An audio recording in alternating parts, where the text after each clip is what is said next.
نہج البلاغہ خطبہ نمبر 83۔ اس خطبے میں حضرت امیر المؤمنین ارشاد فرماتے ہیں کہ میں گواہی دیتا ہوں کہ اس اللہ کے علاوہ کوئی معبود نہیں جو یکتا و لا شریک ہے۔ وہ اول ہے اس طرح کہ اس کے پہلے کوئی چیز نہیں، وہ آخر ہے یوں کہ اس کی کوئی انتہا نہیں، اس کی کسی صفت سے وہم و گمان باخبر نہیں ہو سکتے، نہ اس کی کسی کیفیت پر دلوں کا عقیدہ جم سکتا ہے، نہ اس کے اجزاء ہیں کہ اس کا تجزیہ کیا جا سکے، اور نہ قلب و چشم اس کا احاطہ کر سکتے ہیں۔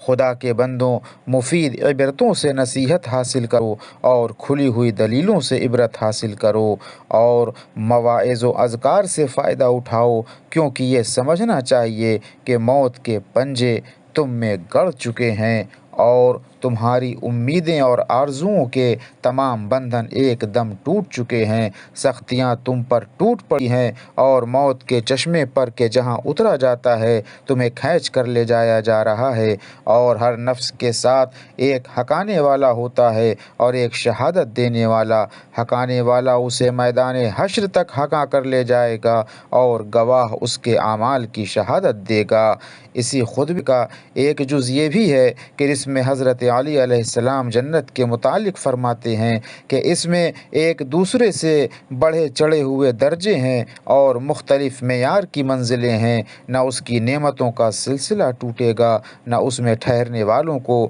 وہاں سے کوچ کرنا ہے، اور نہ اس میں ہمیشہ کے رہنے والوں کو بوڑھا ہونا ہے، اور نہ اس میں بسنے والوں کو فقر و ناداری سے سابقہ پڑنا ہے۔ وآخر دعوانا ان الحمد للہ رب العالمین۔